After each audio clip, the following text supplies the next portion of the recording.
It was late, and the neon lights of the loop were vibrating against the glass of my office window. Eliza sat across from me. She wasn't your typical broken client who winds up in a private investigator's office. She looked sharp, dressed in a suit that cost more than my car, but her hands betrayed her when she set her bag on the table. They were shaking. She called him a living ghost. She told me Mark was still doing all the right things, buying flowers on Fridays, keeping up with dinner dates, but the intimacy between them had become mechanical, like an empty ritual. The moment she realized something was truly wrong was one night on the sofa. He'd fallen asleep, and she just wanted to move his phone so it wouldn't fall. The second she touched the device, he bolted upright like a snake had bitten him. He snatched the phone from her hand and looked at her with a gaze that was foreign, almost hostile. The look of a man guarding a fortress. She laid out the signs, one by one, with the precision of a tech executive. She said he could sit across from her for long stretches, his eyes locked on some distant point in space, as if he were running complex calculations in his head or remembering a conversation that happened on another continent. She noticed he'd changed every password in the house and installed encryption software. He started using encrypted messaging apps she'd never seen him use before. And then there were those nights, he'd wake up at 4 in the morning, not for the kitchen or the bathroom, but to lock himself in the study.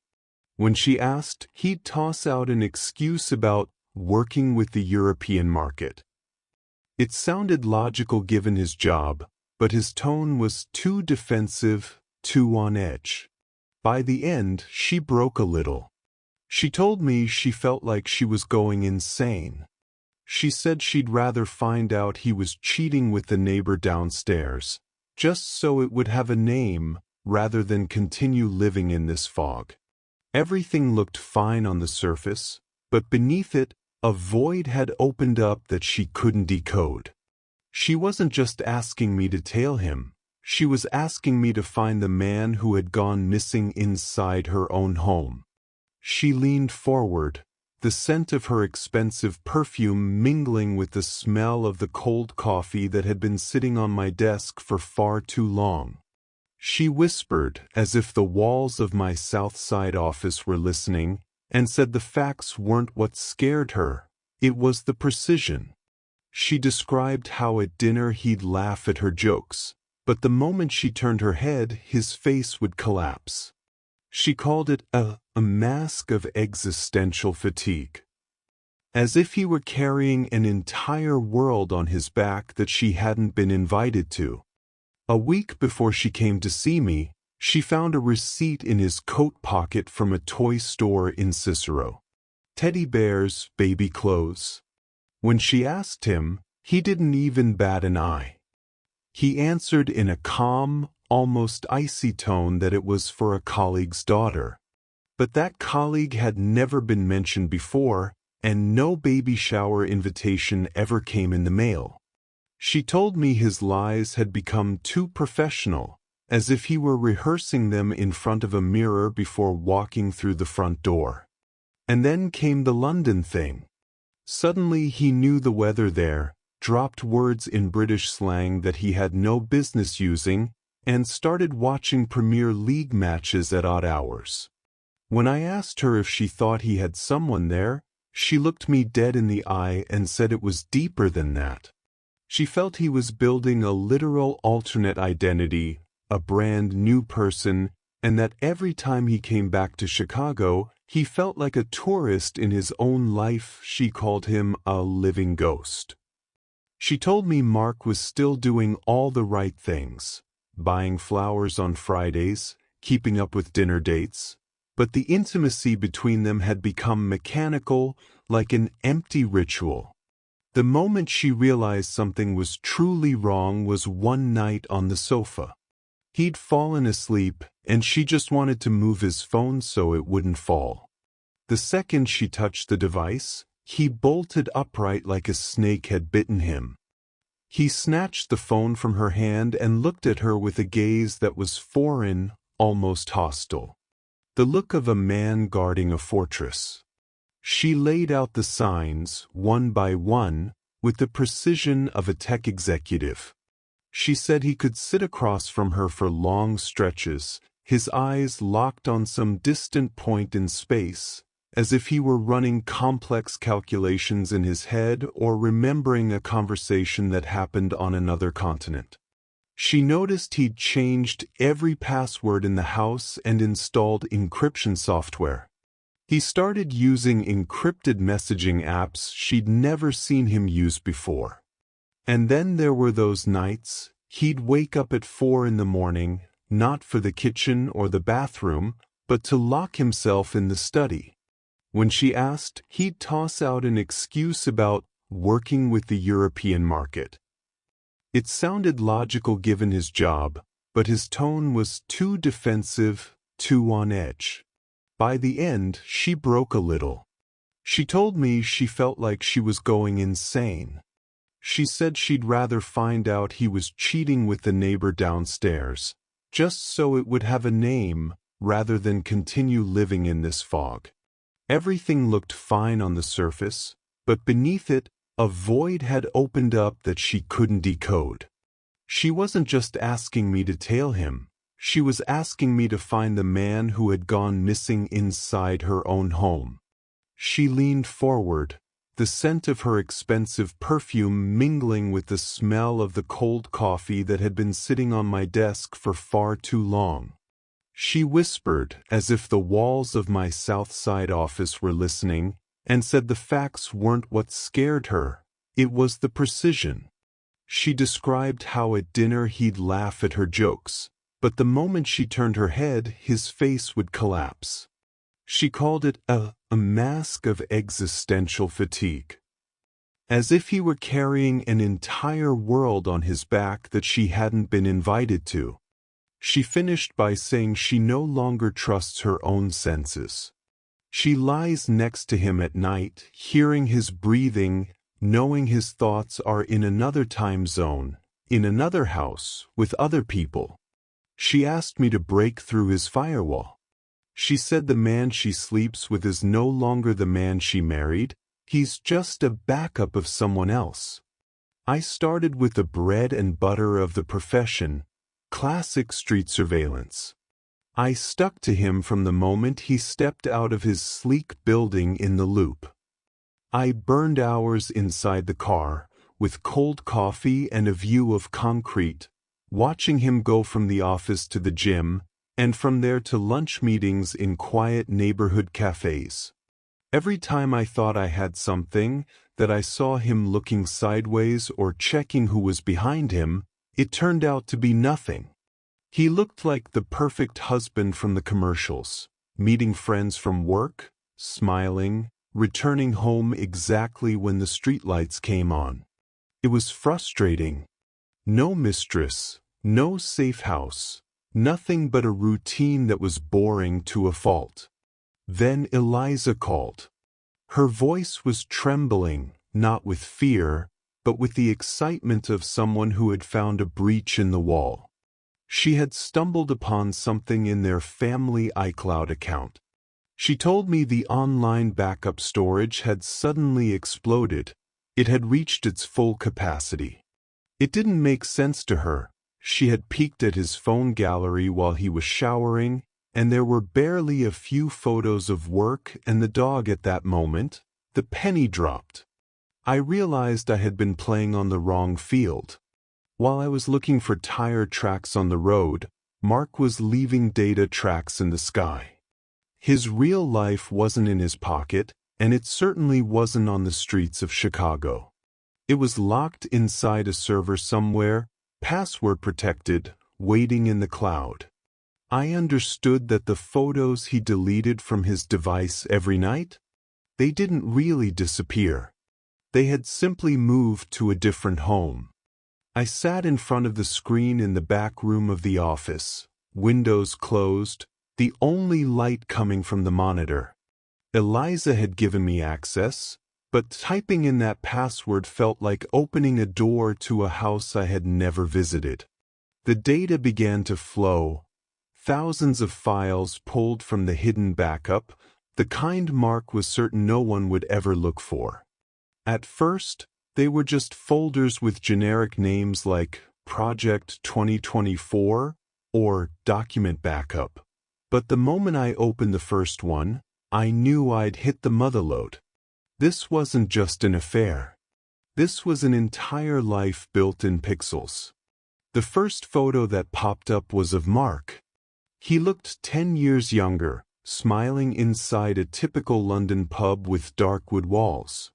Next to him sat a woman with an accent that practically shined through the photo, and they were holding a baby wrapped in a blue blanket. I kept scrolling. Hundreds of photos of trips to parks where the grass was far too green for Chicago, birthday celebrations with cakes from British supermarket chains, and videos of him teaching a little boy how to ride a bike on a street lined with Victorian houses. What hit me hardest was a video he took of himself in a bathroom mirror in London. He looked relaxed there, without the mask Eliza had described. He spoke to the camera, saying something about how he had to head back to work in Chicago soon, and that he already missed them. I realized this man was running an illusionist's schedule, syncing his life across 2 continents, deleting the evidence from his phone every time he boarded a plane, but forgetting that the cloud remembers everything. There were screenshots of British Airways tickets, WhatsApp threads long enough to be a novel about buying a house in the London suburbs, and even a confirmation for private nursery tuition in the UK. This wasn't some accidental move, it was a long-term investment. He hadn't just betrayed Eliza, he had replaced her with a different version of a life, leaving her in Chicago as a backup in case his European dream collapsed. I closed the laptop. I felt the weight of this information in my throat. I knew that tomorrow morning, when I met Eliza, I was going to destroy her world with one small zip file. I leaned back in my leather chair, and its creak sounded like a gunshot in the silence of the office. My fingers were still hovering over the keyboard, frozen.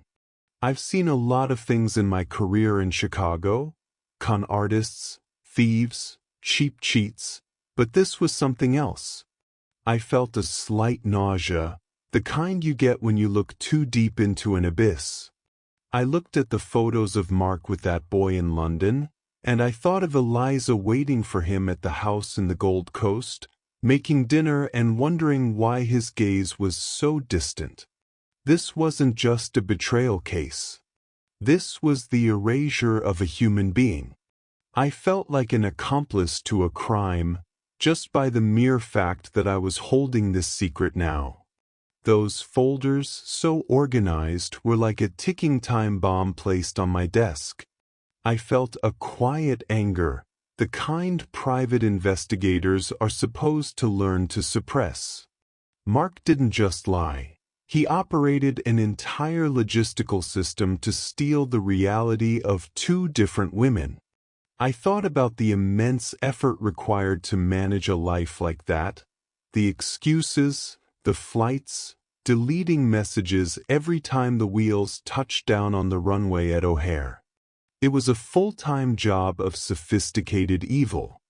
I lit a cigarette, even though I had promised myself to quit long ago. The smoke curled in front of the screen, blurring the face of London Mark. I knew the moment Eliza saw this, the life she knew would evaporate. I was going to be the man handing her the noose for her marriage. There was a moment when I just wanted to delete everything. To close the laptop, tell her I found nothing, and let her live in the illusion a little longer. But then I remembered the look in her eyes, the way she said she felt like she was going insane. I realized that the truth, as painful as it might be, was the only cure for the madness he forced upon her. I stubbed out the cigarette in the crowded ashtray, dragged the files to an external drive, and felt the chill of the Chicago night seeping in. Tomorrow morning, the sun will rise, and I am going to break a woman's heart into pieces. I chose a small cafe on the waterfront, a place where the wind from the lake cuts across your face and reminds you that you're alive.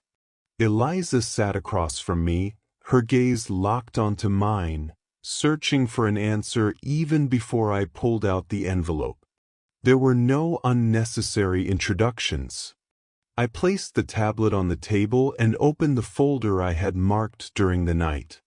When I watched her go through the first photos of Mark in London, I felt the air in the cafe turn thick. She didn't cry. She simply froze as if all her systems had crashed at once. Her finger trembled over the screen when she saw the boy who looked exactly like Mark when he was little.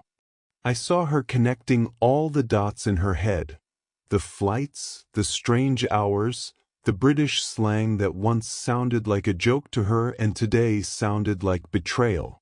I told her quietly that she hadn't imagined anything, that she wasn't going crazy. I explained to her that the third party in their bed, the one that took up all the space in Mark's head, wasn't a woman living across the street or a fleeting affair in Chicago. It was the cloud. This digital backup was the true mistress, the place where he kept the life he actually wanted to live. Every pixel there was proof that while she was building a future with him, he was building a parallel world an 8-hour flight away. I looked at the lake waves crashing against the pier and thought to myself that this is the irony of this era. Mark was so careful.